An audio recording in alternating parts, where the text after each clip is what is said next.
세상의 변화를 알아가는 즐거움, 투자로 인생을 바꾸는 사람들, YG 클럽. 지금 고정 댓글을 확인하세요. 성공 예감 별책 프로. 지식과 지혜를 얻는 가장 경제적인 방법, 성공 예감 별책 프로 시간이 돌아왔습니다. 안녕하세요. 저는 이대호입니다. 자, 저희가 매주 한 권 책, 별책 프로 시간을 통해서 함께 읽고 있는데, 오늘 책은 조금 독특합니다. 제목이 글루코스 혁명. 제시 인차우스페라는 분이 쓴 책인데요. 이 책을 의사 아니고요, 약사 아니고요, 투자 전문가 라쿤 자산운용의 홍진채 대표와 함께 읽어보겠습니다. 안녕하세요. 안녕하세요. 아니, 홍진채 대표님 하면 항상 우리 경제 이야기하고 투자의 대가들 이야기하고 뭐 주식 이야기하고 하는데, 이 책 고르신다고 해서 깜짝 놀랐습니다. 이게 우리가 경제 얘기하고 투자 얘기하는 게 다 먹고 살자고 하는 일이잖아요. 네. 건강이 무엇보다 중요하기 때문에 건강 얘기 좀 해보자. 경제 얘기 너무 다른 분들도 많이 하시고 하니까 좀 다음에 또 하면 되니까. 이 글루코스 혁명은 건강과 관련된 이야기고 혈당 조절과 관련된 책이죠. 네.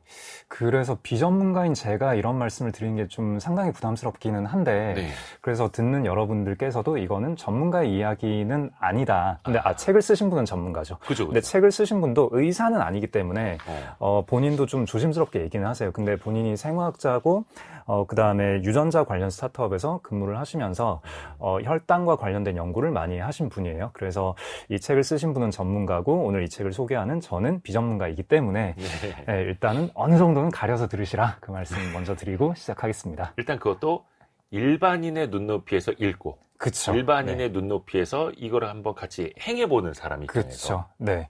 저는 이 책이 너무 좋아가지고 그래요? 이 책은 저의 삶을 바꾼 책이기 때문에 아니, 어느 정도 저는 너무 좋아서 저는 만나는 사람마다 이 얘기를 다 하고 다니거든요. 너무 좋아서. 식습관을 바꿔봐라. 내가 글루코스 혁명이라는 책에서 읽었는데 또 그걸 해보니까 좋더라. 이런 식으로요. 그리고 주변에서도 이 효과를 보신 분들이 너무 많아서 이렇게 하면 너무 약하는 거 같나? 근데 이 책의 앞부분에 나와 있어요. 이게 꼭 정답은 아니다. 다들 이대로 하라는 건 아니다. 이게 좋다는 건 아니다. 그렇죠? 사람마다 다를 수 있으니까. 보통 이런 책들이 좀 후킹하는 마케팅 서적이 굉장히 많고, 이 책도 그 내용을 풀어나가는 방식이 좀 그런 형태가 좀 있어요. 그래서 보통은 저는 이런 책을 읽고 좀 되게 조심스럽게 접근을 하는데, 그래서 이 책의 내용들이 진짜 맞는 말이냐라는 거를 주변의 의사 선생님 분들께 여쭤봤더니, 너무 간단하게 대답하시는 거예요. 이거 혈당 스파이크 얘기 아니야? 맞다고. 그거 몰랐어? 이러시는 거예요. 그러니까 이게 주변의 의사 선생님 분들이나, 그러니까 의학을 전공하신 분들, 아니면은 운동이나 건강에 대해서 관심이 좀 있으신 분들은 대체로 다 이미 알고 계신 얘기예요. 그러니까 이게 기전이 명확하게 드러나 있고 너무 중요한 얘기인데 일반적으로 대중적으로 많이 알려져 있지 않았던 내용인 거죠. 그래서 이 내용들은 대체로 다 맞다. 이대로 하면은 분명히 효과가 좋다. 그러나 뭐 이게 만병통치약이고 이것만으로 모든 걸 해결할 수 있다? 그것까지는 아니다. 다만 되게 중요한 건데 되게 덜 알려진 그 내용이라서, 그리고 이걸 우리가 실천하는 방법이 너무 단순하고 쉽고 효과를 잘 볼 수 있는 거라서 저는 너무 감동했고 실제로 제가 많은 효과를 보고 있고 그렇습니다. 이게 의사분들이나 아니면 운동을 전문적으로 하시는 분들은 좀 알고 있는 내용이지만 일반인들에게는 생소했던, 그래서 홍진채 대표님이나 저나 이런 사람들에게는 무릎을 탁 치게 하는. 근데 이 책은 일단 뭐 의사분들이 감수를 한 책이기도 하고, 한국 식생활교육학회 부회장 그리고 대한당뇨병학회 이사장 이런 분들이 또 뒤에 추천서를 쓰신 책이라는 거. 자, 우선은 저자에 대해서 한번 알아봐야죠. 제시 인차우스페라는 어려운 이름의 여성분인데, 어렵죠. 인스타그램 팔로워가 290만 명 정도가 돼요. 인스타 얘기가 나왔으니 말인데, 인스타 계정명이 글루코스 간니스, 글루코스 여신이에요. 본인을 스스로가 글루코스 여신이라고 스스로. 그래서 아무래도 스타트업에 계신 분이어서 그런지 좀 마케팅을 해야 하니까 이렇게 자극적인 멘트들을 좀 쓰신 것 같은데, 이분은 생화학을 전공을 하셨고, 아까 말씀드렸다시피 23andMe, 24andMe인가? 23andMe일 텐데, 23andMe라고 그 유전자 분석 스타트업에서 근무를 하시면서 혈당과 관련된 연구를 하시는 분입니다. 스타트업에 근무를 하면서 혈당과 관련된 걸 또 네. 분석을 하는 사람 입장에서 네. 본인도 네. 실제로 그거를 해보고 있다라는 거죠. 네.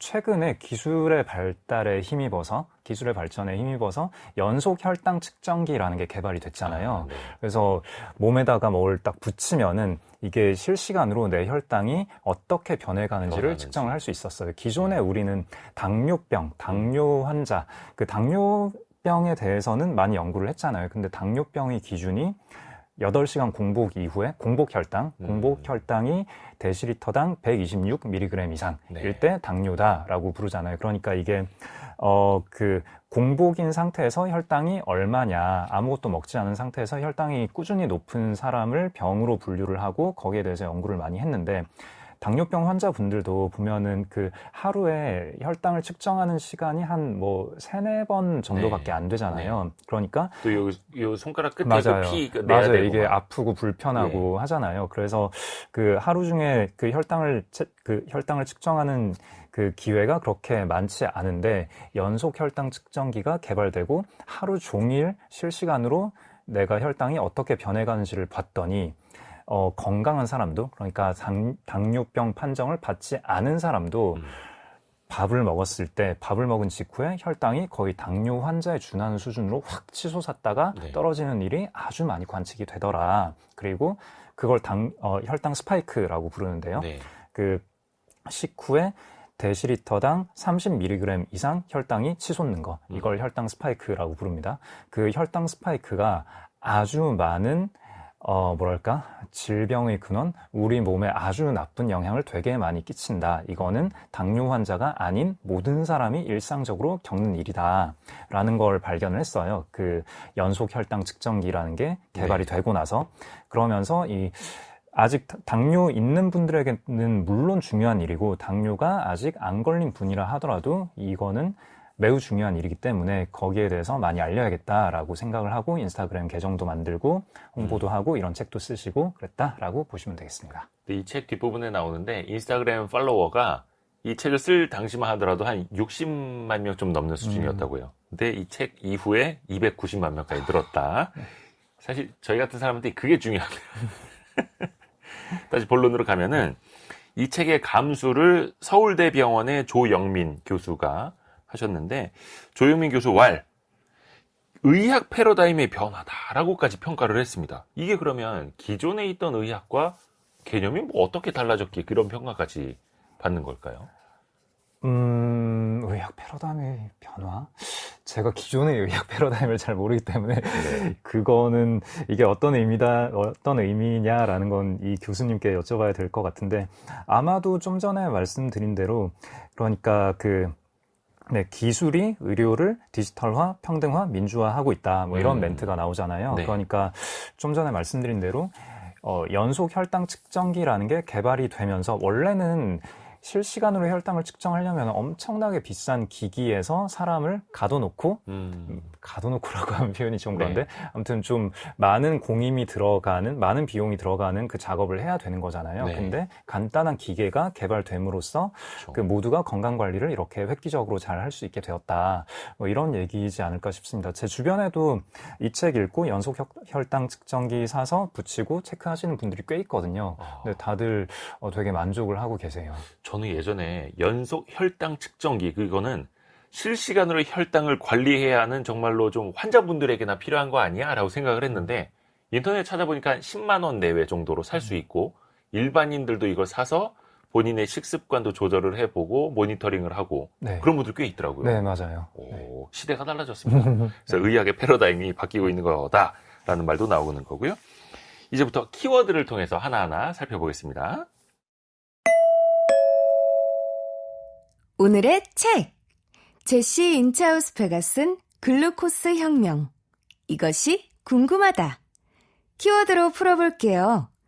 첫 번째 키워드, 글루코스. 이야, 글루코스 혁명이라는 책에서 키워드 글루코스가 빠지면 안 되죠. 네. 근데 이게 조금 이름은 어려운데, 그렇죠. 네. 우리말로 하면 이건 포도당? 네, 귀여운 포도당. 죄송해요. 네, 귀엽네요. 네, 포도당도 귀엽고 홍진태 대표님도 귀여운데, 글루코스. 네. 이게 저자는 일단 혈당에 주목해야 된다라는 네. 게 이 책의 가장 큰 포인트입니다. 왜 그럴까요? 왜 혈당일까요? 당연히 우리 몸에 안 중요한 부분이 어디 있겠습니까? 네. 많은, 포도당이라는 게, 그러니까 사실 뭐 다른 장기나 다른 여러 가지 기전들도 연구는 많이 하고 있고, 네. 중요한 부분들이긴 한데, 제가 이해한 바로는 포도당 관련해서 그 포도당 관련 메커니즘은 이미 많이 연구가 돼 있고, 우리가 이런 것만 이렇게 바꾸면은 우리 몸을 엄청 건강하게 만들 수 있는데, 많이 알려지지 않은 그 갭 때문에 이걸 많이 알리려고 하시는 것 같습니다. 그리고 그 아까 말씀드렸다시피 아까 패러다임의 변화라고 얘기했었잖아요. 그 연속 혈당 측정기가 나오면서 이 연구자 입장에서도 되게 많은 데이터를 수집을 할 수 있게 됐잖아요. 네. 그렇게 데이터를 막 수집을 하다 보니까 이게 이런 거였어? 라고 새롭게 알게 된 사실들이 또 되게 많은 거죠. 그래서 이분은 혈당에 주목을 하고 있는 걸로 알고 있습니다. 우리가 근데 학교 다닐 때 생물 시간에 포도당 많이 배우잖아요. 그럴 때 꼭 빠지지 않는 게 식물의 광합성 이러면서 네. 포도당을 만들고 맞아요, 뭐 이렇게 맞아요. 뭐 줄기로 네. 뻗어나가고 뭐 이런 맞아요. 이야기를 하는데 네. 일단 우리는 식물이 아니니까 뭐 광합성을 할 수 있는 것도 아니고 네. 결국은 우리가 섭취하는 것에서 포도당을 얻는 거지 않습니까? 맞아요. 네. 그게 되게 중요하다는 거고. 예, 일단은 포도당이 왜 중요하냐면은 우리 몸의 에너지원이 되기 때문에, 네, 우리 몸, 그 모든 생물도 그렇고 기계도 우리가 전자제품 돌리려면 배터리가 필요하고 네. 자동차가 가려면 연료가 필요한데 포도당이라는 거는 우리 몸을 움직일 수 있게 해주는 연료다. 이렇게 보시면 되겠습니다. 연료. 네. 그래서 먹는 게 중요해지는 거고요. 네. 근데 사실 이게 어떤 식으로 우리가 얻게 되는지도 좀 따져봐야 되겠죠? 혈당 같은 거를요? 포도당을? 네. 네, 포도당은 우리 몸의 에너지원이 되는데 말씀해 주신 대로 광합성을 할 수는 없기 때문에 다른 외부로부터 음식물을 먹어서 우리 몸의 포도당으로 쓰게 되는데 기본적으로 우리는 탄수화물에서 포도당을 얻거든요. 네. 근데 탄수화물이라 하면 식물이나 뭐 다른 동물이 먹은 것도 있겠지만 아무튼 식물을 기준으로 보자면은 그 식물이 광합성을 해서 포도당을 어떤 형태로 저장을 해두는데 그 저장해두는 방식이 녹말이 있고 과당이 있고 자당이 있고 뭐 그래요. 네. 조금 어려워지니까 빠르게 넘어가자면은 아무튼 녹말의 형태로 많이 저장을 해두게 되는데 그리고 우리가 음식을 섭취할 때도 포도당을 가장 많이 가장 흔하게 획득할 수 있는 게 녹말이라는 형태를 통해서 획득을 하거든요. 녹말. 우리가 흔히 먹는 뭐 밥, 밀가루 뭐 아니면은 빵, 밀가루가 빵이죠. 네. 아니면 면, 네. 그것도 밀가루죠. 네. 네. 그러니까 뭐 쌀이나 밀로 만든 모든 음식은 다 녹말이라고 보시면 되고요. 그 다음에 그렇죠. 감자, 고구마 같은 거, 그것도 녹말이라고 보시면 되고요. 그러니까 쉽게 생각하자면은 침과 섞였을 때 끈적끈적해지는 거. 네. 그 녹말이 일단 건조가 됐다가 우리 침과 섞여서 다시 끈적해지는 그런 거라고 보면 되거든요. 그래서 녹말의 형태로 되게 많이 섭취를 하게 되고 그 다음에 과당은 과일에 많이 들어있는데 그래서 과당의 형태로도 섭취를 하고 자당은 설탕 같은 걸 얘기하는 거거든요. 네. 네, 거기는 이제 당이 엄청 압축이 돼 있는 그걸 섭취를 하는 거고 그렇습니다. 네, 그래서 그래서 녹말, 과당, 자당 대체로 요 세 가지 형태로 우리는 포도당을 흡수를 하게 된다. 그렇게 보시면 되겠습니다. 포도당, 이 글루코스에 대한 기본 개념은 여기까지입니다. 이제 이게 우리 몸에 어떻게 작용을 하는지, 무엇이 더 중요해지는지 키워드를 통해서 더 들어보죠. 다음 키워드. 혈당 스파이크. 혈당 스파이크라는 걸 이제 운동이나 좀 이렇게 건강에 관심 많은 분들은 익히 알고 있다고 하는데 저는 처음에 혈당 스파이크가 무슨 뜻이지? 뭐 배구 선수 네, 혈당을 내려치는 건가? 이게 무슨 뜻이지? 혈당 스파이크가 뭔지 좀 설명해 주세요. 네. 일단은 혈당이 뭔지부터 우리가 좀 알아야 될 것 같아요. 예. 그럼 우리가 아까 녹말, 과당, 자당 등을 섭취를 하잖아요. 그러면 우리 몸에서 이거를 일단은 얘를 포도당으로 분해를 해서 우리 혈액으로 보내요. 네. 그럼 그 혈액에서 우리 각 세포들에는 미토콘드리아라는 게 있거든요. 네. 미토콘드리아가 배터리라고 표현하면 조금 애매하긴 한데, 아무튼 그 포도당을 받아서 각 세포들은 각자 그 세포가 활동을 하기에 필요한 그러니까 뭔가 역할은 해야 되잖아요. 예. 근데 그 역할을 하기 위해서 에너지가 계속 필요한데 그 에너지를 공급하는 역할을 해주는 게 미토콘드리아고 네. 그 미토콘드리아라는 녀석이 포도당, 혈액 속에 있는 포도당을 받아서 이거를 그 세포가 쓸 수 있는 ATP라는 에너지로 전환을 해요. 네. 네. 근데 그러면 밥을 먹으면은 우리 몸에서 어떤 일이 일어나냐면은 우리 몸은 기본적으로 그 기하학적으로는 아주 대충 표현하자면은 그 구멍 뚫린 원기둥이라고 보시면 돼요. 네. 그러니까 그 장벽이라고 하잖아요. 그러니까 우리 내장 기관들도 우리 체외인 거죠. 네. 엄밀히는 기하학적으로는 몸의 바깥 부분인 거예요. 네. 그러니까 우리가 음식을 섭취하고 식도를 따라 소화기관을 따라 내려가면서 그 우리 피부의 그 벽들, 장벽들이 음식물로부터 포도당을 섭취를 해서 혈액으로 흡수해서. 보내고 네. 그 혈액에 있는 포도당들을 혈액이 이제 세포들을 쫙 돌면서 이 포도당들을 보내주는 거예요. 네. 그러면 네 그런 미토콘드리아가 이걸 에너지로 전환을 해주는 거고 그러면은 이 과정에서 혈액 속에 포도당들이 계속 있게 되잖아요. 네. 네. 근데 그래서 그 포도당 수치, 혈액 속의 당 수치를 측정을 하는 게 혈당인데 그러면은 이 혈당이 높아지면은 어떤 일이 일어나느냐? 이렇게 생각을 하시면 돼요. 아까 자동차와 연료의 비유를 했는데, 네. 자동차가 어떤 10km 거리를 가는데, 그냥 서서히 출발해서 꾸준한 속도로 쭉 가다가 멈추면은 괜찮잖아요. 네. 좋은데, 그 10km를 가는 동안 급가속과 급감속을 계속 하면은, 그럼 차가 계속 울컥울컥 하잖아요. 네. 그러면은 이 승차감도 되게 안 좋고, 차에도 되게 손상이 많이 가잖아요. 예. 네. 그런 거라고 보시면 돼요. 아, 그러니까 우리 몸의 각 세포에는 이 에너지를 저장할 수 있는 용량은 그렇게 크지가 않아요. 그러니까 그때 지금 필요한 그 세포에서 지금 필요한 에너지원만큼을 제외하고는 혈당이 계속 남아 돌잖아요. 네. 그러면 이거를 어딘가에 저장을 해둬야 되거든요. 그러니까 저장을 해두기 위해서 인슐린이 필요한 거고요. 그 저장하는 기관은 간과 우리 근육, 그 다음에 지방세포가 있는데 이렇게 세 군데로 보내요. 이렇게 그 여분의 포도당을 보내기 위해서 인슐린이 분비가 되는 건데 근데 만약 혈당이 치솟는다라는 거는 아까 원기둥 형태로 말씀드렸잖아요. 네. 이 원기둥 안에 음식이 들어와요. 음식이 들어왔는데 얘를 맛있네 이러면서 엄청 빠르게 몸으로 흡수를 해요. 그러면은 우리 자동차의 그 기름 탱크에 기름을 그냥 퍼부어 버리는 거예요. 그러면 기름 탱크가 넘쳐나서 그 위로 차 밖으로 기름이 다 새 나오겠죠. 네. 그러면 딱 봐도 뭔가 문제가 큰 거잖아요. 네. 대충 그런 거라고 보시면 돼요.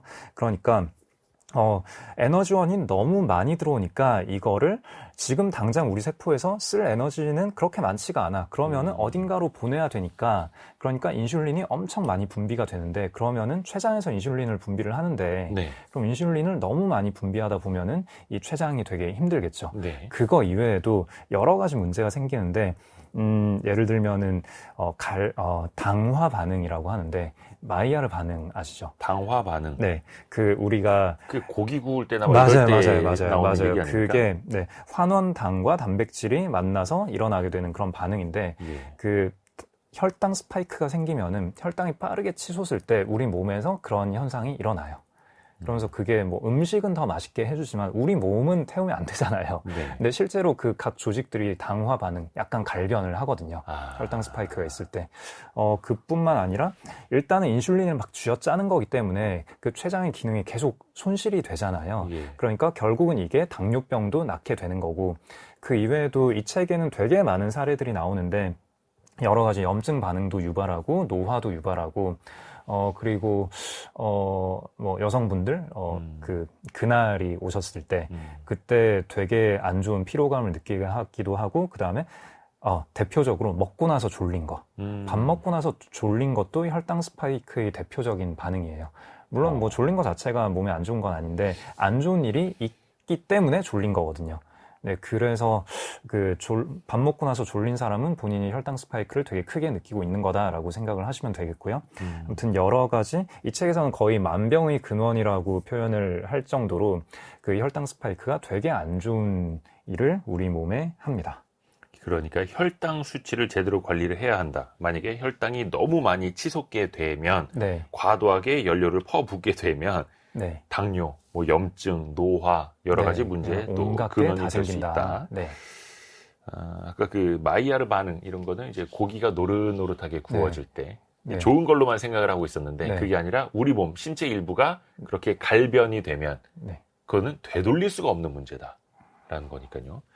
그래서 더 훅 와닿습니다. 그래서 혈당 스파이크가 우리 건강한 사람도 일상적으로 매일매일 겪어요. 혈당 스파이크를. 네. 그리고 이게 계속 누적이 되다 보면 결국은 당뇨를 비롯한 온갖 문제를 몸에 축적을 시키는 거예요. 좋습니다. 근데 만약에 밥을 먹고 난 뒤에 잠이 오는 현상, 이것도 혈당 스파이크의 부작용 중에 하나다라고 책에서도 많이 강조를 하고 있는데 네. 또 그렇게 생각하시는 분들 계실 겁니다. 밥 먹고 나서 졸리면 커피 마시거나 네. 카페인 좀 섭취하고 네. 잠을 그렇게 네. 깨면 되지 않겠어?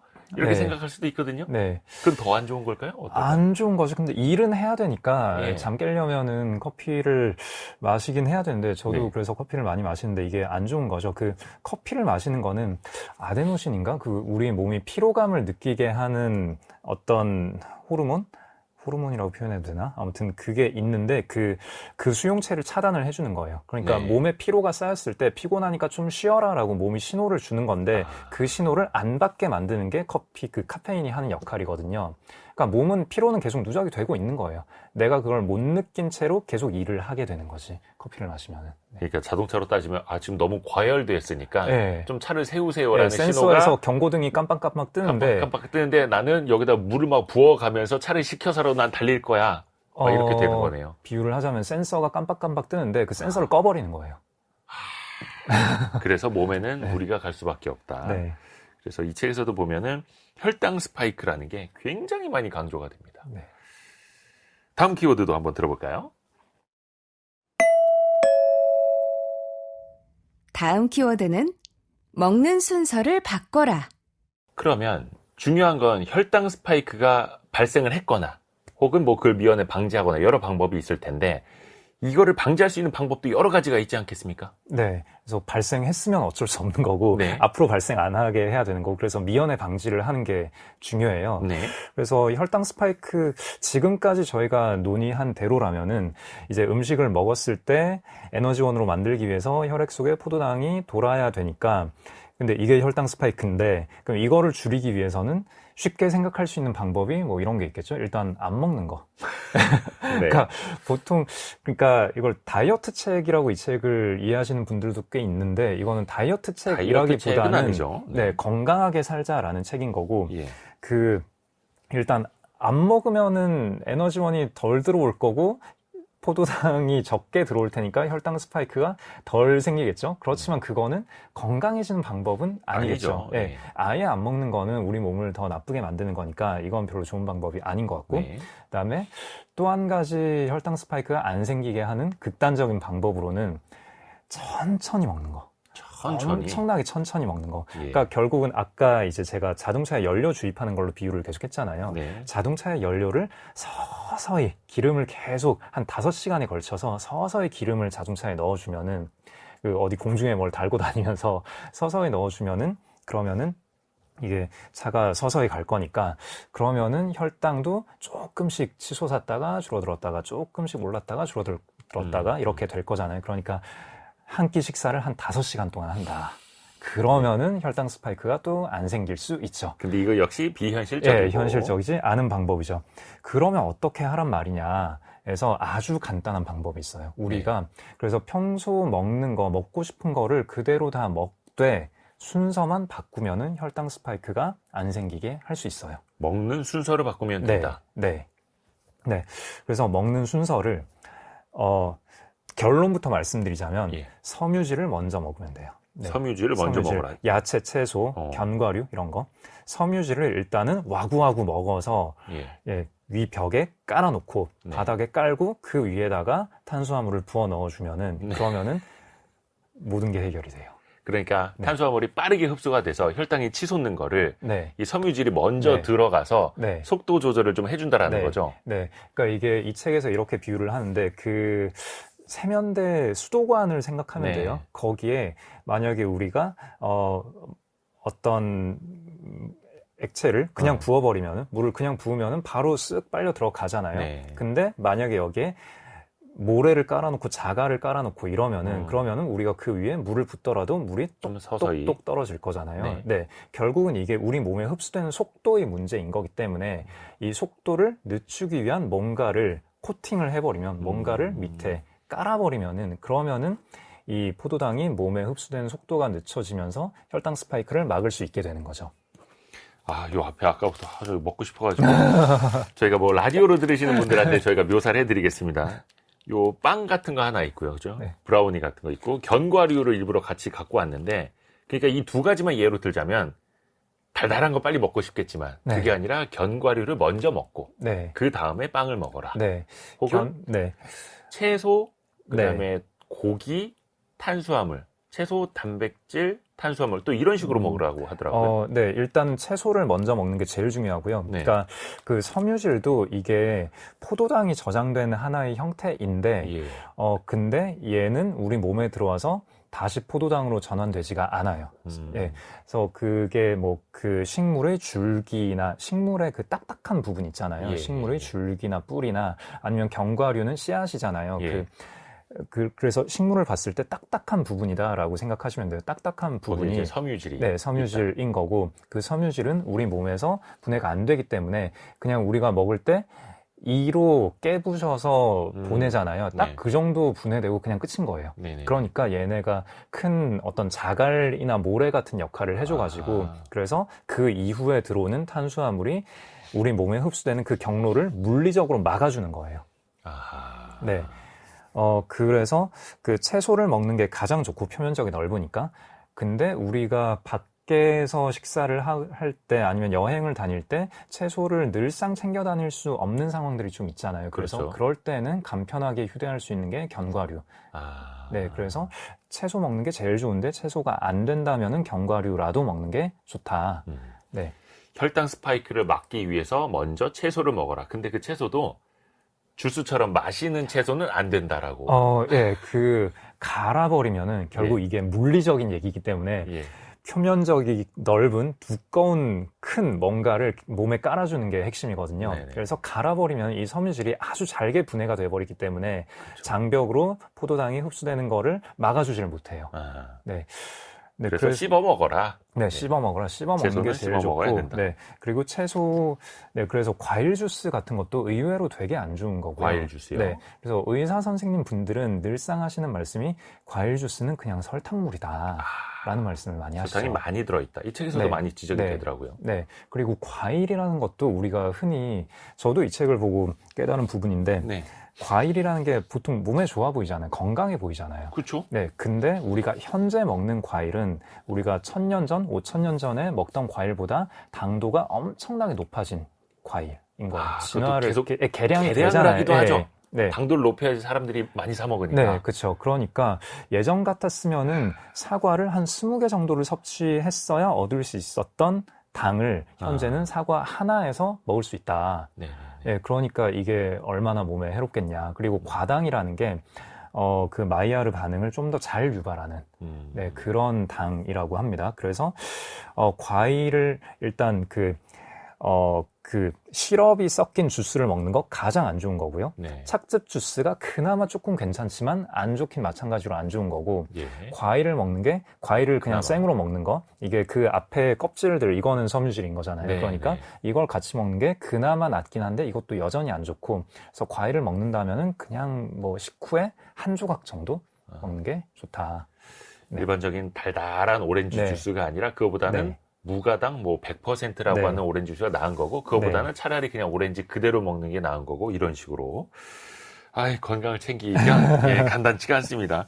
예를 들면 비빔밥 같은 경우에도 네. 그냥 막 비벼 먹는 게 아니라 이렇게 야채 먼저 채소부터 먹고, 먼저 그쵸. 먹고 예, 그다음에 맞아요. 네. 고기나 그다음에 그쵸. 밥을 먹고. 네, 그렇죠. 그래서 단백질, 비빔밥 지방, 비벼 먹어야 맛있는데 이거. 네, 그래서 탄수화물을 제일 마지막에 먹는 게 중요하고, 단백질, 지방은 그냥 그 사이사이에 끼워 넣어도 괜찮다라고 하더라고요. 네, 그래서 어찌 보면 어떤 분이 그런 말씀을 해주셨어요. 이게 그 우리가 고기 먹을 때 순서랑 똑같은 거 아니냐. 네, 고기 맞아요. 먹을 때요? 고기 먹을 때 일단은 그 야채 먼저 깔리잖아요. 네. 그래서 야채 먼저 먹고 그 다음에 고기 먹을 때 쌈 싸서 먹잖아요. 네. 그런 다음에 고기 다 먹고 나면은 그 식사 나오잖아요. 그게 또 다 탄수화물이잖아요. 그렇죠. 네. 밥 한 공기당 국수 먹어야죠. 네. 그래서 이제 이게 중요한 게 뭐냐면은 이걸 먹지 말라는 게 아니에요. 예. 탄수화물을 먹지 말라는 게 아니라 순서만 바꿔라라는 거기 때문에 예. 먹고 싶은 걸 먹으면서도 건강을 유지할 수 있다. 이게 핵심인 거예요. 그러니까 다른 다이어트 방법이나 건강을 지키는 방법 이런 것들보다 훨씬 실천하기가 편한 거죠. 이거 외워야 됩니다. 채소, 고기, 밥. 네. 그렇죠. 채소, 고기, 국수 이런 식으로. 네. 그리고 또 하나가 많은 분들이 특히 이제 다이어트나 건강 신경 쓰시는 분들이 칼로리 엄청 신경 씁니다. 네. 그래서 뭐 과자나 뭐 빵기 뒤에 보고 이거 칼로리 몇 칼로리 써 있나 네. 이거 엄청 중요하게 생각하시거든요. 이게 맞는 걸까요? 요거는 이제 좀 이견이 생겨요. 의견이 좀 갈리는데 네. 일단 칼로리가 안 중요한 건 아니에요. 예. 칼로리 물론 중요해요. 예. 근데 이 책에서 주장하는 거는 먹는 순서도 엄청 중요한데 간과되어 왔다. 잘 안 예. 알려져 있다라는 거고 칼로리도 중요하긴 한데 그 중요성이 좀 과장돼 있는 거, 과대평가돼 있는 것 같다라는 얘기도 살짝 나오는데 네. 여기서부터는 이제 그냥 비전문가인 저희 해석이에요. 그래서 이거는 그냥 흘려 들으시면 좋겠는데, 일단 같은 칼로리라 해도 몸에 좋고 나쁜 게 다 달라서 그래서 어떤 종류의 음식을 먹느냐가 일단 중요하고요. 그 다음에 우리 몸 상태에 따라서 같은 음식을 섭취하더라도 흡수할 수 있는 그 비율이 좀 달라져요. 네. 그래서 우리 몸이 어떤 영양소를 되게 풍족하다라고 느끼고 있으면 그 영양소가 몸에 들어와도 약간 걸러 보내는 그런 게 있거든요. 그리고 어떤 영양소가 되게 부족하면은 조금만 들어와도 이거를 빠르게 흡수를 하는 그런 게 좀 있어요. 그래서 요거는 이제 나심탈렙이라고 또 결국은 네. 투자 얘기가 안 나올 수 없는데 예. 나심탈렙 책을 읽어보면은 그런 얘기가 좀 나오는데 블랙스완을 쓰신 네. 분이죠. 근데 나심탈렙도 의학의 전문가는 아니기 때문에 적당히 걸러 들으시는 게 좋아요. 네. 하여튼 그분 얘기는 그 일일 권장량 이걸 지키는 게 되게 의미 없는 일이다 라는 얘기를 하면서 제가 좀 전에 말씀드렸던 그 얘기를 해요. 그러니까 우리가 언제부터 일일 권장량이라는 거는 일주일 혹은 한 달 동안 우리 몸을 유지하기에 필요한 영양소를 쭉 나열을 한 다음에 그거를 한 달이면 30으로 나누고 일주일이면 7로 나눈 그게 일일 권장량이거든요. 네. 그러니까 일일 권장량을 매일매일 꾸준히 먹어줄 필요가 없다라는 거예요. 네. 하여튼 칼로리도 마찬가지로 그 모든 칼로리가 동일한 칼로리가 아니기 때문에 아하. 네, 우리 몸에 좋은 지방이 있고 안 좋은 지방이 있고 탄수화물도 좋은 탄수화물이 있고 나쁜 탄수화물이 있고 그러니까 탄수화물 다 대체로 안 좋긴 한데 좀 많이 나쁜 거와 덜 나쁜 뭐 그런 게 있거든요. 그래서 네, 쌀이나 밀에서 얻는 탄수화물이 다른 좀 간식, 후식류에서 먹는 탄수화물보다는 그나마 낫다라는 네. 얘기도 이 책에 나오고요. 그래서 칼로리가 안 중요한 건 아닌데 그 중요성이 좀 지나치게 많이 알려져 있는 것 같다. 그런 얘기 아하. 정도 할 수 있겠습니다. 그러니까 똑같은 칼로리라 하더라도 도너츠나 요거트나 그쵸. 칼로리는 똑같지만 이게 네. 몸에 작용하는 건 다르다. 그쵸. 과당이 네. 많이 들어있는 것과 네. 과당이 거의 없는 것. 네. 같은 과당, 칼로리라도 자당 이런 게 네. 되게 안 좋은 거죠. 예. 예, 그래서 도넛보다는 요거트가 낫다. 같은 칼로리에서 또. 네. 그래서 그 절대적인 칼로리 숫자에 갇혀 있으면 안 된다라는 네. 것도 제시 인차우스페가 네. 강조를 많이 네. 하더라고요. 그리고 칼로리 줄이면 괴롭잖아요. 예, 마음이 너무 힘들잖아요. 네. 거기 또 집착을 하게 되면은 네. 이 먹는 이 식습관이 참 네. 행복하지가 않습니다. 네, 맞아요. 그래서 저는 이 책을 읽고 되게 좋은 게 먹고 싶은 게 있잖아요. 네. 네. 저는 개인적으로 빵을 되게 좋아하는데 빵을 거의 끊었거든요. 끊었다가 이 책을 본 다음에요? 이 책을 보는 즈음에 끊었어요. 오. 끊었다가 이 책을 보는 초기에 탄수화물 되게 안 좋은 거다 해서 초반에 보고 빵을 끊었다가 네. 후반부에 보니까 순서를 바꿔라. 아. 그러면 먹고 싶은 거 먹어도 된다라고 하길래 예. 그래서 실제로 해봤어요. 예. 근데 진짜 제가 빵을 좋아는 하지만 빵을 먹으면 엄청 더부룩하거든요. 소화를 네. 못 시켜요. 네. 근데 야채, 채소를 먼저 먹고 빵을 먹으면은 더부룩하지가 않아요. 그러니까 빵을 먹을 수 있는 거죠. 이거는 또 개개인마다 차이가 있을 수 있기 차이는 커요. 때문에 개인 차는 되게 커요. 한번 네. 또 해보시고 뭐 이거는 네. 나쁜 거는 아니니까 네. 우리가 뭐 못 먹는 걸 드시라고 하는 거는 아니니까요. 그 책에서도 우리가 잘못 알고 있는 사실에 대해서 또 재밌게 설명을 해주더라고요. 뭐 예를 들어서 설탕은 나쁘고 꿀은 좋은 것 아니냐 이럴 수도 있겠고 그렇죠? 과일도 어떻게 먹는 것보다 이렇게 먹는 게 더 낫다라거나 몇 가지가 또 설명이 됩니다. 또 그런 것도 있지 않습니까? 탄산음료. 탄산음료. 요거 탄산음료는 나쁘죠. 나쁘죠. 이거 근데 어쩔 수 다이어트 없어요. 탄산음료 네. 요즘에 엄청나게 그 제로 땡땡 네. 이런 거 유행이지 않습니까? 제로 땡땡은 이거는 좀 다른 얘기인데 네. 저도 제로를 좋아하는데 요거는 이 책의 내용과는 좀 다른 얘기인데 그런 얘기가 있더라고요. 이게 우리가 이 책에도 그 내용이 나왔던 것 같은데 그 음식을 먹을 때 우리는 음식을 뇌로 먹는다. 음식을 이런 뇌로 얘기. 먹는다고요? 요거 얘기하면 조금 길어지는데, 네. 그러니까 예를 들어서 우리가 갈증이 되게 많이 나요. 예, 근데 예. 물을 마시면은 바로 갈증이 해소가 되잖아요. 아, 근데 막상 여기서 들어온 수분이 우리 몸으로 도는 시간이 좀 걸리거든요. 그렇죠. 근데 마시자마자 갈증이 해소가 되잖아요. 예. 그거는 우리 두뇌가 예측을 한다라는 거예요. 아, 이제 물 들어왔으니 안심해. 안심해. 그쵸. 아. 예, 물이 부족하다 빨리 물을 넣어줘라고 뇌가 네. 신호를 막 보내다가 들어왔으니 안심해. 음.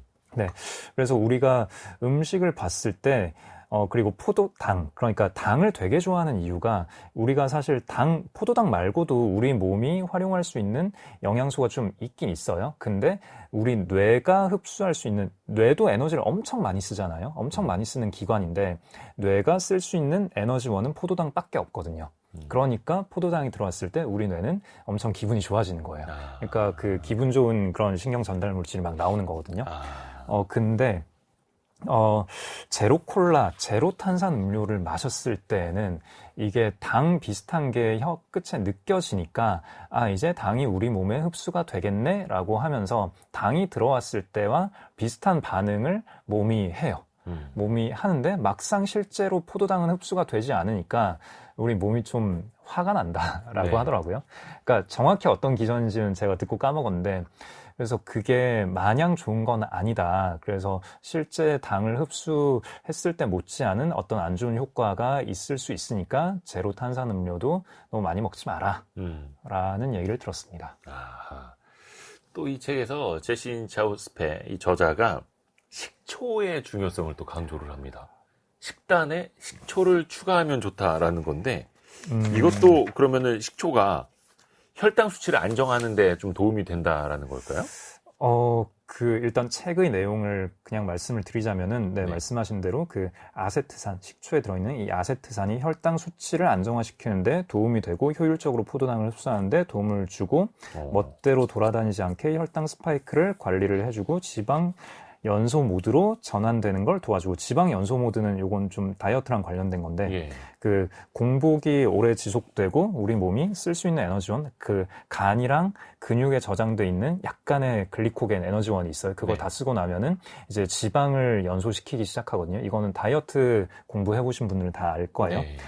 그 지방 연소 모드로 우리 몸이 빠르게 전환되는데 도움이 된다라고 하면서 밥을 먹기 전에 식초 한 큰술을 먹고 밥을 먹어라라고 물론 이 이것도 책에서 이제 희석해서 물에 희석해서 얘기를 하는데 그거는 제가 주변의 의사 선생님 분들께 여쭤봤더니 이거는 잘 모르겠다. 아직 굉장히 명확하게 검증된 메커니즘은 아닌 것 같아요. 그래서 이분은 스타트업에 계신 분이고 아직은 의학적으로 완전이라는 표현도 좀 그렇지만 의학적으로 되게 많이 검증된 것보다는 좀 더 빠르게 치고 나가는 그런 실험적인 시도들을 많이 해보잖아요. 그래서 식초 얘기를 하는 것 같은데 의학 전문가 분들께서는 좀 긴가민가 하고 있는 방식이다라고 생각하시면 되겠습니다. 이것도 이 책을 좀 읽어보시면 또 어떤 방식으로 어떻게 식초를 가미하면 좋은지도 자세히 나와 있으니까요. 그렇게 네. 참고를 하시면 될 것 같고요. 근데 이게 식단 조절이 모든 게 다 준비가 되어 있는 환경이라면 뭐 맞춤식으로 내가 먹을 수가 있겠죠. 근데 바쁜 현대인들에게 특히 회사 생활하고 또 거의 점심은 밖에서들 사서 드실 텐데 그 상황에서 이거를 내가 식단을 조절하면서 먹는다가 현실적으로는 쉽지 않을 것 같아요. 네, 그래서 몇 가지 트릭들이 있는데. 트릭이요? 트릭이라고 표현하면 그런가? 네, 트릭이라고 표현하면 그렇고, 몇 가지 그 간편한 팁들, 방법들이 있는데, 만약에 집에서 밖으로 나갈 거다라고 하면은, 집에는 채소는 항상 갖춰 두고 있는데, 그럼 만약에 2시간 이내에 내가 식사를 할 예정이다. 네. 근데 왠지 야채 채소가 없을지도 몰라 라고 하면은 집에서 일단은 야채 채소를 토끼처럼 우걱우걱 먹고 나고 이게 한 2시간 정도 지속이 된다고 하더라고요. 네. 그게 먹는 순서를 아까 바꿔라라는 측면에서 다른 고기나 아니면 뭐 국수 밥 먹기 전에 채소를 먼저 먹어라 했는데 그게 채소부터 먹고 바로 고기를 먹어도 상관없고 1시간이나 한 2시간 뒤에 먹어도 효과는 비슷하게 나온다. 2시간까지는 된다. 네. 그러니까 뭐 1시간 정도 전에 그냥 미리 먹고 나가서 친구 만나서 밥을 먹으면은 효과가 있다. 그리고 집에서 나갈 때는 그럴 수 있지만 회사에서 나가서 밥 먹는다. 그럴 때는 회사에 그런 걸 갖춰 두시면 괜찮을 것 같아요. 그 견과류 한 팩 패키지 돼 있는 거 있잖아요. 요 정도 식으로 요즘에 많이 그 일반 상품도 많이 나오니까요. 네. 저것보다는 좀 더 많이 먹어야 될 것 같긴 한데, 안 먹는 것보단 낫겠죠? 그래서 저도 회사에 그 견과류 한 팩씩 갖춰놓고, 그래서 나가기 전에 뭐 일단 한번 먹고 나가고, 아니면은 아예 들고 나가서 식사 시간에 그럼 이제 같이 식사하시는 분들께서 뭐 하는 거냐 이렇게 질문을 하시겠지만 질문 받으면 또 이제 이 썰을 또 풀어드리면 되죠. 이게 건강에 굉장히 채소부터 중요하다. 드세요. 야, 이게 할 수 있는 방법은 있다. 그죠? 현대인들도 챙겨서 다닐 수가 있는 거고 또 운동에 대한 이야기도 나옵니다. 물론 운동은 다 좋은 거고 뭐 운동을 당연히 해야 되고 뭐 이 말은 당연히 뭐 더 할 필요도 없는 건데 이게 혈당 관리랑 운동이랑 어떤 관계가 있고 이걸 어떻게 하라는 얘기입니까? 네, 아까 맞다. 그 혈당 스파이크를 줄이는 방법, 상식적으로 생각할 수 있는 방법 중에서 제가 뭐 안 먹는 거, 아주 천천히 먹는 거, 요 말씀 드리면서 빠뜨린 게 있는데, 밥 먹은 직후에 한 2-30분 산책하는 거. 직후에? 네, 밥 먹은 직후에 바로 걷는 거. 아주 조금이라도 산책을 해주는 게 도움이 돼요. 그러니까 아까의 비유로 들자면은 이제 우리 몸에 이제 기름통에 이제 기름이 엄청 많이 들어와서 그게 문제인 거잖아요. 근데 조금이라도 걸으면은 그러면은 뭐라도 운동을 하는 거기 때문에 이게 그 인슐린이 분비가 되는 이유는 각 세포들이 당장 필요한 에너지 이상은 쓸모가 없으니까 어딘가에 저장해놔라 라고 하는 거잖아요. 근데 당장 어딘가에 에너지를 써버리게 되면은 인슐린이 그만큼 덜 분비되고 그만큼의 잉여가 줄어드는 거니까 남는 포도당이 줄어들기 때문에 들어오는 즉시 바로바로 써버려서 줄어드는 거기 때문에 혈당 스파이크를 낮추는데 유의미하게 효과가 있다고 합니다.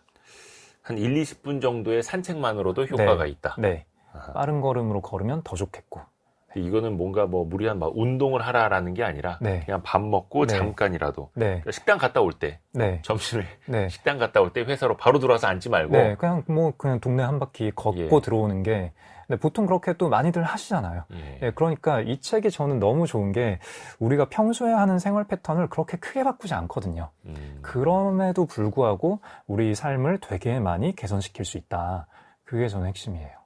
이 책에 보면은 이제 그래프가 많이 나오는데 그게 우리 뭐 경제 볼 때 그런 어려운 그래프는 아니고 혈당의 곡선이 많이 나오더라고요. 그렇게 해서 내가 그냥 무작위로 막 먹었을 때 혹은 먹고 나서 그러니까 순서대로 먹었을 때 그리고 먹고 나서 운동을 했을 때 안 했을 때 혈당이 치솟고 또 떨어지고 그 그래프도 확실히 좀 시각적으로 많이 보여주더라고요. 맞아요.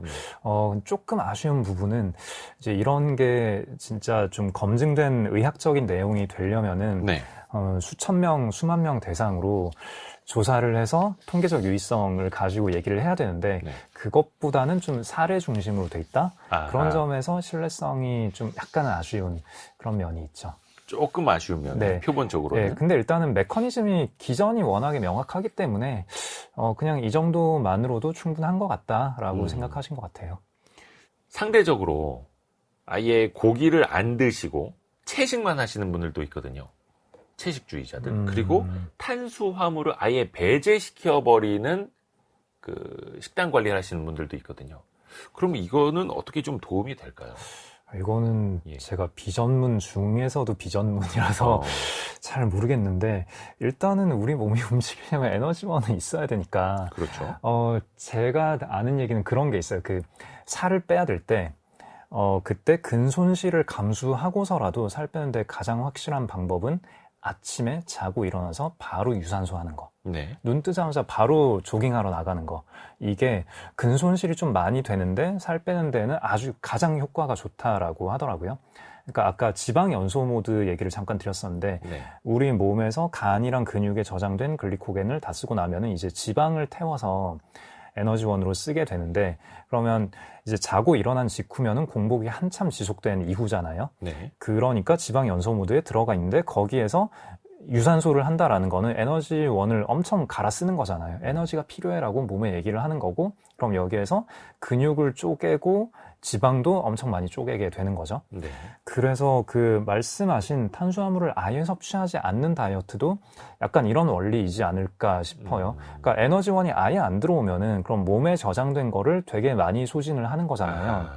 근데 이렇게 됐을 때, 그러니까 제가 방금 말씀드린 이 방법은 근손실을 많이 감수를 해야 되는 거예요. 네. 그러니까 살이 너무 많이 쪄서 정말 일단은 지방 줄이는 게 무엇보다 급선무인 사람들이 하는 방식이거든요. 그러니까 그렇게 탄수화물을 아예 섭취하지 않는 방식은 좀 몸에 악영향이 없진 않을 것 같다라는 생각이 드네요. 그렇죠. 그래서 좀 뭔가 극단적인 방법보다는 이 책에서 이야기를 하는 건 우리 삶을 크게 바꾸지 않고 뭐 순서 정도만 바꾸거나 네. 앞뒤로 한두 가지만 추가를 했을 때 네. 우리의 혈당 관리가 얼마나 어떻게 네. 용이하게 되는지 네. 그걸 또 이야기를 하는 거죠. 네. 그래서 다시 말씀드리지만 이 책은 다이어트 책이 아니라 건강을 지키는 책이다라고 보시면 되겠습니다. 우리 심쿵 한방도 좀 들어볼까요? 오늘의 심쿵 한방. 글루코스 혁명을 관통하는 핵심 구절. 한방에 정리합니다. 아침은 설탕과 녹말만 먹기에 최악의 시간이지만 대부분의 사람들이 설탕과 녹말만 먹는 시간이기도 하다. 몇 년간 매일 반복된 혈당 스파이크는 공복 혈당을 천천히 증가시키는데 그 수치가 당뇨병 전 단계가 되어야만 몸에 문제가 있다는 것을 알게 된다. 그러나 그때쯤이면 손상은 이미 시작된 것이다. 오늘의 심쿵 한방이 아주 많은 뜻을 담고 있습니다. 우선은 요걸 좀 분해를 해서 볼 필요도 있어 보입니다. 대부분 사람들이 아침은 설탕과 녹말만 먹는 시간이다. 이 책에서 나오는데 특히 뭐 미국 사람들 아침에 시리얼을 우유에서 말아가지고 빨리 먹고 나오지 않습니까? 네. 우리나라 사람들 그거 많이 먹거든요. 네. 근데 그게 설탕 덩어리라는 지적도 있습니다. 네, 그러니까 아까 말씀드린 대로 지금까지 나온 내용을 다 종합을 해보자면은 공복에 탄수화물만 뿅 들어왔을 때 이게 가장 안 좋은 거잖아요. 그게 뭐 포도당은 빠르게 생성해 주는데 네, 우리 몸은 이거를 빨리 흡수하려고 막 준비가 돼 있고 그러니까 이때 혈당 스파이크가 미친 듯이 치솟아요. 네, 진짜 그냥 우유에다가 그 시리얼 잠깐 섞어서 그냥 한 접시 먹었을 뿐인데 혈당 스파이크가 엄청나거든요. 그러니까 아침이야말로 채소부터 먹어야만 하는 시간인데 그 시간에 녹말부터 녹말만 먼저 섭취를 하는 사람들이 그렇게나 많다라는 거죠. 그리고 거기에 또 같이 뭘 먹죠? 과일 주스를 먹죠. 그래서 우리가 흔히 뜰 건강하다라고 알려져 있는 식단이 혈당 스파이크의 관점에서는 최악의 식단인 경우들이 꽤 많아요. 그래서 이런 거 굉장히 조심해야 된다라는 말씀 드리고 싶고요. 네. 사실 아침에 급하니까 빨리 네. 먹고 나가려고. 네. 근데 빨리 먹고 빨리 나가려고 하는 만큼 혈당은 빠르게 치솟는다. 네. 그래서 아침에 그 설탕이 좀 버무려져 있는 시리얼 이런 거는 가급적 피하시라라는 굳이 메시지로 먹고 담겨 싶다면 있고. 이 견과류 한 움큼 이거라도 입에 털어놓고 이건 몇 초 안 걸리잖아요. 견과류라도 입에 털어놓고 그 시리얼을 먹는 게 그나마 낫겠다. 아하. 네. 아니면 그게 간단해요. 집에 반찬통에다가 상추나 아니면은 뭐 여러 가지 줄기 있는 채소들 있잖아요. 그런 네. 것들을 썰어 놓고 그냥 냉장고 열어서 그거 한 입 먹고 시리얼 먹고 그렇게만 하더라도 이게 도움이 된다고 생각합니다. 사실 우리가 많은 그 식품 업체들이 광고를 참 많이 하기는 하는데 시리얼 자체가 뭔가 곡물로 만들어졌으니까 몸에 좋을 것 같잖아요. 네. 그런데 거기 알게 모르게 설탕도 많이 들어가 맞아요. 있고 또 맛있게 네. 만들어야 되니까 맞아요. 또 그게 탄수화물적인 네. 측면으로 우리한테 몸에 들어올 수가 있어서 그 네. 앞에 채소라든지 네. 이런 뭐 아몬드, 견과류 같은 것들 같이 드시면 더 좋다라는 이야기입니다. 그 심쿵 한방 중에서 대부분 아침은 이제 설탕과 녹말만 먹는 최악의 시간이 된다라는 경고도 같이 있었고, 그리고 당뇨병 전 단계가 되어야만 몸에 문제가 있다는 걸 알게 된다. 그건 너무 늦은 때다라는 굉장히 강력한 경고가 옵니다. 그러니까 사전에 관리를 해야 된다는 거죠. 그렇죠. 이게 당뇨가 1형 당뇨병이 있고 2형 당뇨병인데 예. 1형은 아예 인슐린 분비 자체가 안 되는 거. 그러니까 췌장이 아예 상해버린 거죠. 네. 그런 거고 2형 당뇨병은 분비된 인슐린을 몸에서 흡수를 그 인슐린 수용체가 망가져 있는 거. 인슐린이 분비돼도 제 역할을 못 하게 되는 거. 요 두 가지가 있는데 이게 다 혈당 스파이크와도 관련이 있다라는 게 이분의 주장이고요. 췌장이 한 번에 망가지진 않을 거잖아요. 그리고 인슐린 수용체가 또 한 번에 망가지진 않을 거잖아요. 네. 아까 제가 급가속, 급감속 얘기를 드렸잖아요, 서두에. 예. 그러니까 차를 계속 이제 엑셀을 확 밟았다가 브레이크를 확 밟았다가 계속 이런 식으로 운전을 하면은 그래서 차가 한 방에 망가지진 않죠. 네. 그런데 분명히 쌓인다는 거죠. 예, 그러다가 차가 맛이 가잖아요. 그러니까 예. 혈당 스파이크가 매일매일, 특히나 좀 전에 말씀드렸던 대로 매일 아침 시리얼 먹고 과일 주스 먹고 이런 식으로 식습관을 하다 보면은 혈당 스파이크가 당뇨병에 꽤 크게 기여를 하는 것 같다라는 얘기죠. 좋습니다. 그래서 사실 좀 연세 드신 분들은 또 이미 혈당 수치가 높으신 분들 아니면 당뇨병 판정을 받으신 분들은 꼼꼼히 관리를 하고 계실 겁니다. 뭐 아침마다 이렇게 손끝에 피를 내서 혈당을 측정을 해보시고, 다만 이제 그 전에 관리가 필요하다. 당뇨 관리하시는 분들 말씀이 나왔으니 말인데 예. 당뇨 관리를 하면서 그러니까 그 중간중간 당뇨 관리를 하다 보면 또 저혈당 쇼크가 오잖아요. 그렇기 때문에 그 혈당이 너무 밑으로 내려가지 않게 해주기 위해서 식사 중간중간에 간식을 먹어라. 예. 이렇게 맞아요. 또 많이 조언을 한다고 알고 있어요. 근데 이것도 물론 저혈당 쇼크가 오면 물론 안 좋은 건데, 근데 중간중간 간식을 먹는 거는 간식을 그냥 쏙 먹으면 이거 자체로 혈당 스파이크가 한번 크게 치솟는 거잖아요. 그러니까 이게 단기적으로는 저혈당 쇼크를 막는데 도움이 될 수는 있으나 장기적으로는 혈당 스파이크 횟수를 계속 더 늘리는 거기 때문에 네. 장기적으로는 몸에 오히려 더 안 좋을 수 있다. 그 얘기가 또 이 책에 나옵니다. 그래서 당뇨병에 이미 걸리신 분들이라면은 이제 전문가의 조언을 받으셔야겠지만 그렇죠. 아직 건강하신 분들이라면은 간식보다는 후식이 낫다. 굳이 단 걸 먹고 싶다면은 간식보다는 몸에 이제 위장 벽에 뭔가 많이 쌓여 있을 때 그 위에다가 후식 하나 떨어뜨려 주는 게 간식보다는 덜 나쁘다. 이런 얘기가 또 나옵니다. 어떻게 보면 아까 그 먹는 순서를 바꿔라랑 일맥상통하는 부분이기도 합니다. 달달한 디저트 먹고 싶은데 말 그대로 그냥 중간에 공복 상태에서 달달한 거 확 먹는 것보다는 네. 어느 정도 식사를 하고 난 뒤에 위에 뭐가 좀 쌓여 있는 상태에서 먹으면 차라리 낫다라는 이런 조언도 꼼꼼하게 또 많이 들을 수가 있습니다. 오늘 글루코스 혁명이라는 책을 통해서 건강관리, 뭐 비법은 아닙니다만 알아두면 좋을 만한 내용을 같이 들어봤습니다. 라쿤 자산운용의 홍진채 대표와 함께했습니다. 고맙습니다. 감사합니다. 감사합니다. 자, 우리가 건강을 챙겨봤고 이제는 뇌로 올라가겠습니다. 다음 주에는 저희가 뇌 회복과 관련된 이야기를 해볼 텐데요. 장동선 박사랑 같이 읽어볼 책이 있습니다. 오늘도 망설이다 하루가 다 갔다. 항상 후회를 우리가 달고 살기는 하는데 오늘도 망설이다 하루가 다 갔다. 이 책을 통해서도 우리가 배워볼 게 많을 것 같습니다. 다음 주 별책 부록도 많이 기대해 주시길 바라겠습니다. 별의별 이야기를 책을 통해서 만나보는 별책 부록. 오늘은 여기서 마무리하고 다시 월요일 아침 9시 5분에 성공예감 이대호입니다로 돌아오겠습니다. 성공예감은 오늘도 여러분을 응원합니다.